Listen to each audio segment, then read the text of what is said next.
Bueno, buenas noches a todos, que el Señor les continúe bendiciendo. Es un gusto que podamos compartir en torno a la palabra del Señor.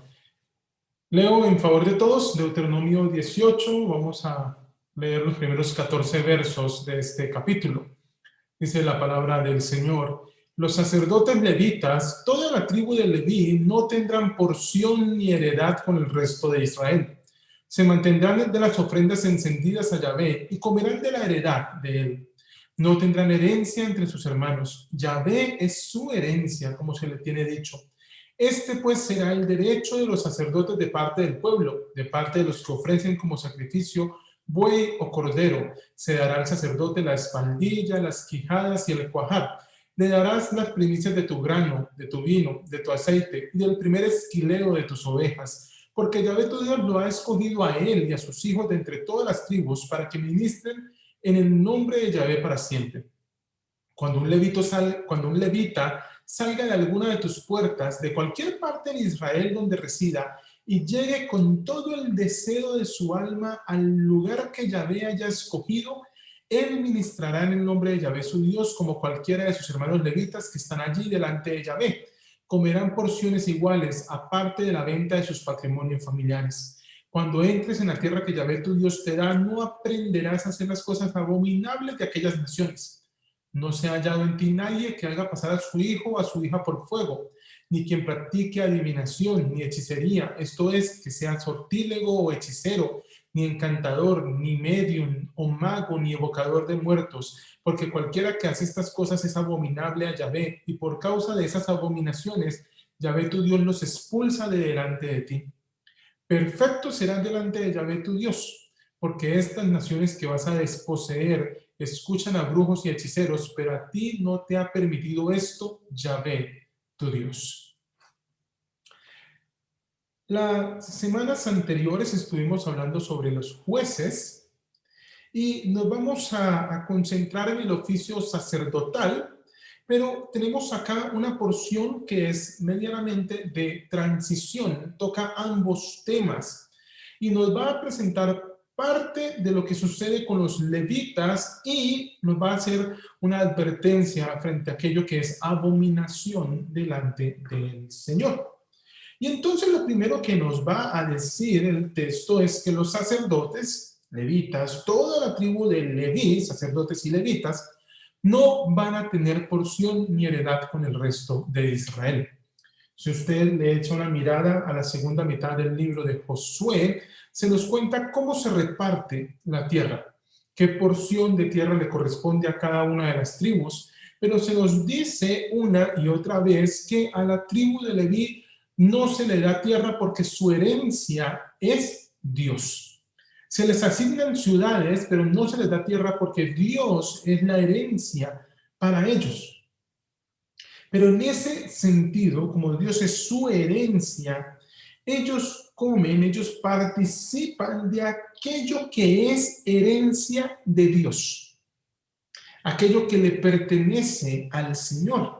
Entonces, no tienen herencia, no tienen porción, no tienen una tierra oficialmente de ellos, o no tenían, pero a la par tenían derecho entonces a participar de aquello que es del templo, aquello que le pertenecía al Señor, y esa es la porción inicial, ¿sí?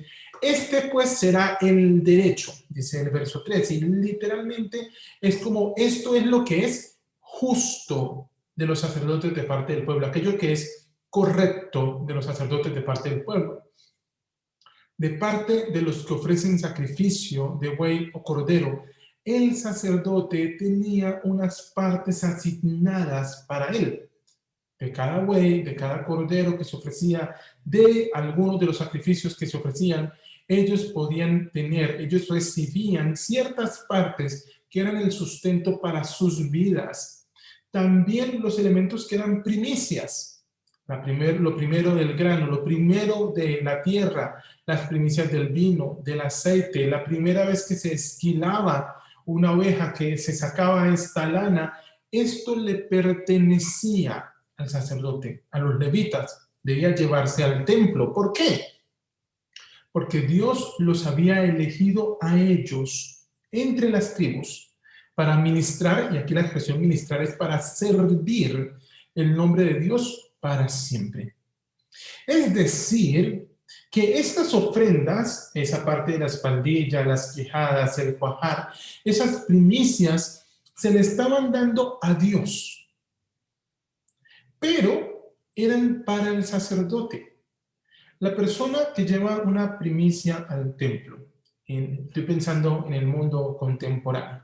El hermano de la iglesia que dice, yo quiero llevar esta ofrenda, es una primicia, para los pastores porque el Señor lo puso en mi corazón. En realidad, esa persona no le está regalando eso a los pastores.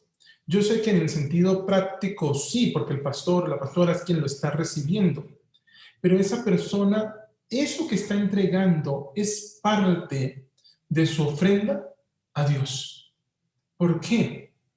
Porque los pastores están sirviendo al Señor. Cuando el levita o el sacerdote recibía estas primicias, no es que la persona dijera, como el levita me cae bien y es tan chévere, entonces le voy a dar. No, lo que se estaba planteando es, esto era lo que yo tenía escogido para dárselo a Dios. Entonces lo llevo como primicia a Dios. Pero como el levita no tiene herencia, Dios le extiende de lo que él recibe al levita para que tenga sustento. Pablo se va a preguntar, si la ley dice que no pondrás bozal al buey que trilla, ¿cuánto más aquellos que sirven al Señor tienen derecho? El obrero es digno de su salario. Y lo que Dios había establecido para Israel, para el sostenimiento de los levitas, eran estos elementos de los sacrificios, estos elementos de las primicias. De ahí se iba a sustentar la labor del levita. Eso era lo que Dios les daba a ellos por herencia. Pero recuerden que los levitas no viven solamente en el lugar donde está el tabernáculo, para el momento de Deuteronomio, y después cuando se construye el templo, ellos no están solamente ahí en Jerusalén. Ellos están repartidos por toda la tierra de Israel y eventualmente van a ministrar a la presencia del Señor. Esta administración se hacía por sorteo. No sé si usted recuerda ahí en el Evangelio de Lucas, cuando se habla del papá de Juan el Bautista, de Zacarías, dice que le tocó por sorteo presentar el incienso de la ofrenda. Entonces, usualmente se sorteaban los turnos y una persona iba durante 2 semanas, un levita iba durante 2 semanas al año a servir al templo, a servir al tabernáculo. Entonces, cada año iba esas 2 semanas porque estaba establecido más o menos en 26 turnos, tanto para los sacerdotes como para los levitas. Entonces, no era que todo el tiempo estaban yendo al templo porque había un solo lugar y muchas familias que servían. Entonces, usted se puede imaginar al levita cuando sabe que le cayó en suerte, que le cayó en turno una determinada fecha. Y entonces el texto nos dice, cuando un levita salga de alguna de tus puertas, de alguna de tus ciudades, recuerde que la expresión puertas es para hablar de la ciudad, de cualquier parte de Israel donde esté, y llegue con todo el deseo de su alma al lugar que Yahvé haya escogido. Y esta expresión es muy particular, porque la expresión que se utiliza es aquello que muestra el anhelo de algo que está insatisfecho en nuestra vida. Entonces, es como si usted dijera, no, yo llevo casi un año con muchas ganas de visitar a fulanito. Y llegó el momento de visitar a ese fulanito y usted va con todo el ánimo del mundo porque llegó el momento que usted había esperado durante un año. Esa es la idea que está aquí, cuando la persona llegue con todo el deseo de su alma, cuando todo aquello que ha estado insatisfecho va a ser pleno en la presencia de Dios. Entonces este levita va a llegar, verso 7, y va a ministrar. el nombre de Yahvé su Dios, como cualquiera de sus hermanos levitas que están allí delante de Yahvé, y comerán porciones iguales aparte de la venta de sus patrimonios familiares. Recuerden, ellos no se iban a llevar ese poconón de vino, de aceite, ellos no se iban a llevar ese poconón de lana para su casa. Lo que hacían era venderlo, con el dinero regresaban a su casa y tenían el sustento necesario para su vida ese año de parte del Señor. Esa era la dinámica para este grupo de personas. Pero parte del elemento es que ellos iban a llegar a adorar con el anhelo de yo quiero estar aquí, porque yo quiero adorar a Dios. Pero al llegar a adorar, era una persona igual. No es que llegó el levita fulano de tal, que es el mejor de los levitas, el mayor de los cantores. No, es un hermano más que sirve a Dios, que ministra a Dios. Porque lo importante no es el levita o el sacerdote X o Y. Lo importante era la adoración a Yahvé. Y por eso son iguales quienes le adoran. Cuando nosotros nos congregamos, cuando nos reunimos a adorar a Dios, no es si yo soy más o soy menos que mi hermano. Somos iguales a los ojos de Dios. Y nos acercamos a Dios como iguales porque lo importante no somos nosotros. Lo importante es que su nombre, el nombre de Dios, sea adorado, el nombre de Dios sea reconocido. Pero es algo que debe anhelar nuestro corazón. Cuando pensaba en esto, parte de lo que me cuestionaba a mí mismo es si llega uno, si Johan llega en este caso, con todo el deseo de su alma para adorar a Dios. Porque eso es lo que el levita debía hacer. Él anhelaba llegar a ese momento. Esas 2 semanas que iba a estar en el tabernáculo, en el templo, porque representaba la presencia de Dios, eran anheladas en su corazón. Y básicamente su corazón estaba insatisfecho hasta que llegaba el momento de la adoración. Mucha gente busca con qué llenar su vida. El vacío que Dios llena no puede ser suplido, llenado por nada más. Solamente Dios lo puede llenar. Solamente Dios puede dar el sustento, esa satisfacción a nuestra alma, porque estamos en su presencia. Y entonces, claro, se ancla la decisión de los jueces al elemento de, recuerde, considere hacer lo que es justo con los sacerdotes y con los levitas. Pero al levita y al sacerdote, recuerde, su anhelo debe ser el gozo de estar en la presencia del Señor. Pero cuando llegamos al verso 9, hay una nueva advertencia de cuando ellos van a entrar a la tierra que Dios les da. Y entonces el texto nos dice, cuando entres en la tierra que Yahvé tu Dios te da, no aprenderás.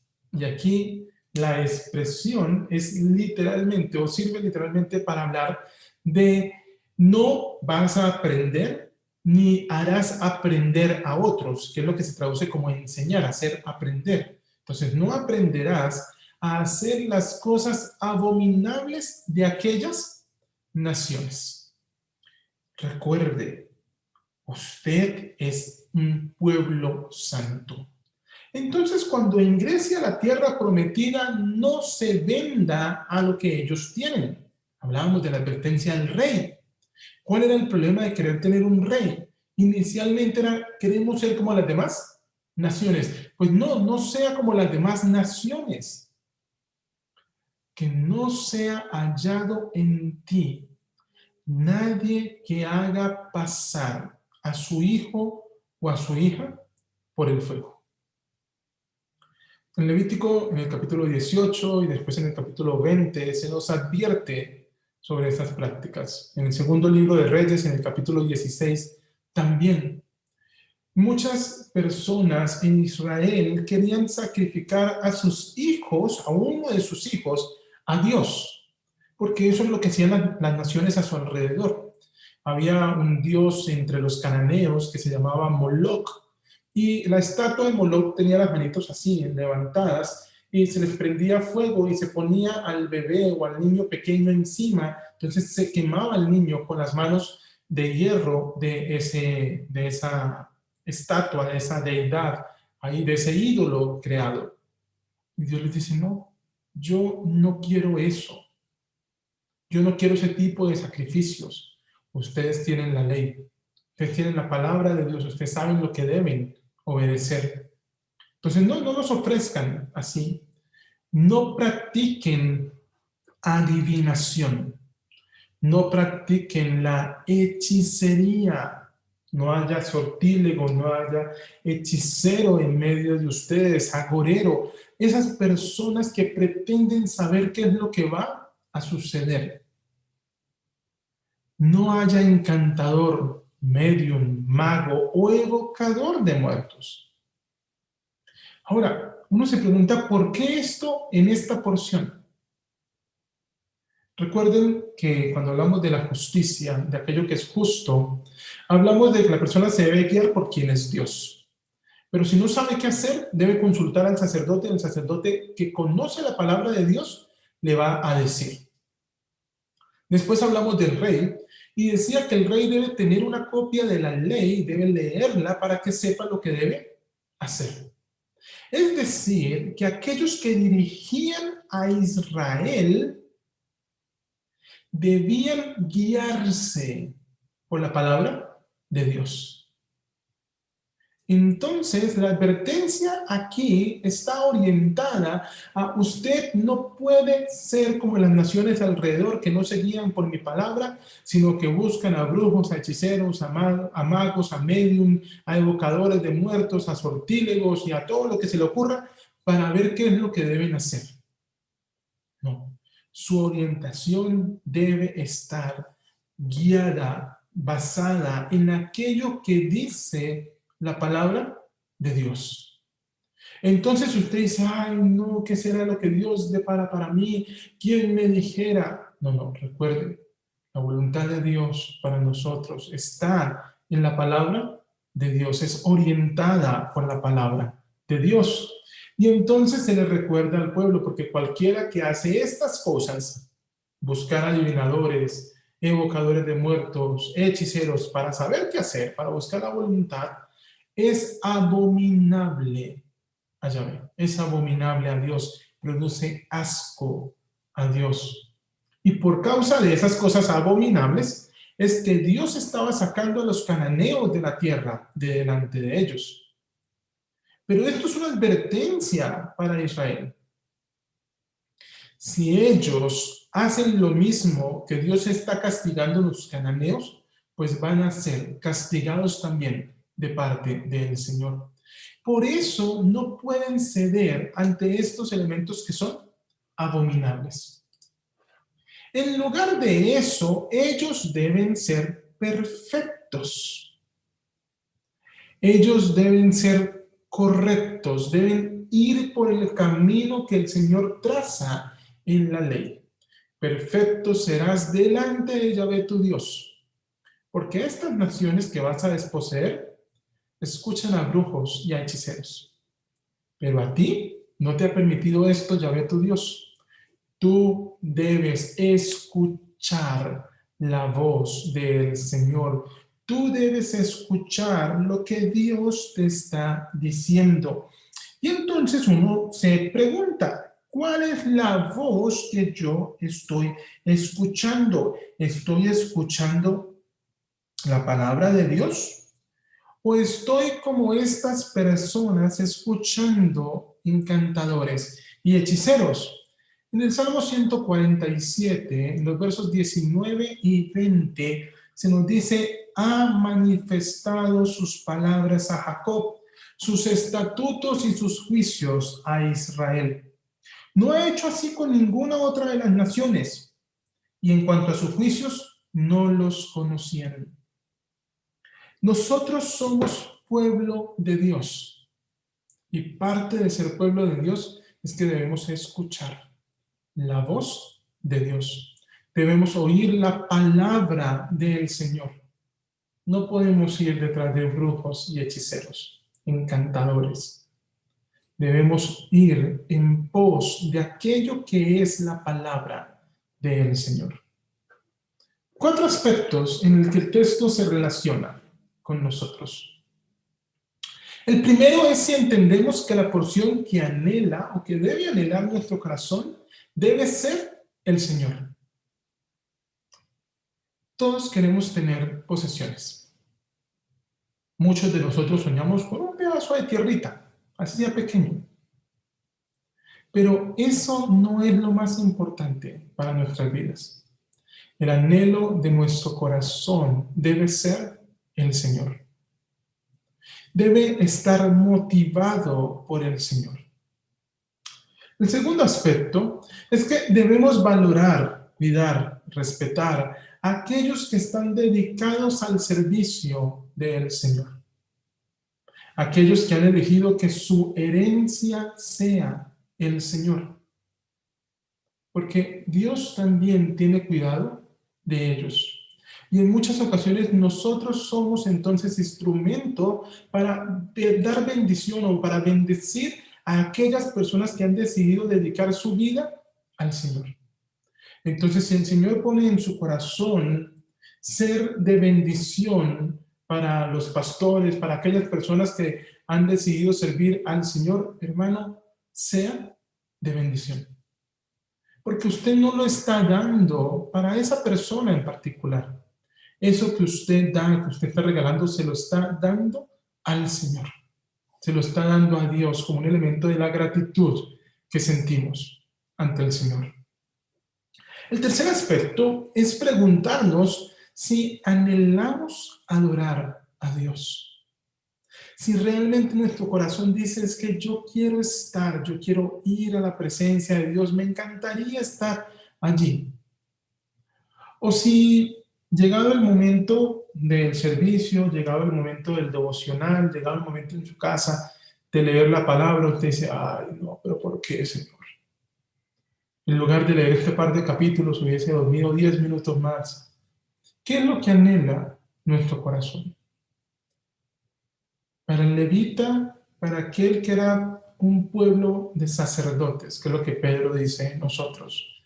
El anhelo del corazón debía ser adorar a Dios. Nosotros somos llamados a anhelar al Señor.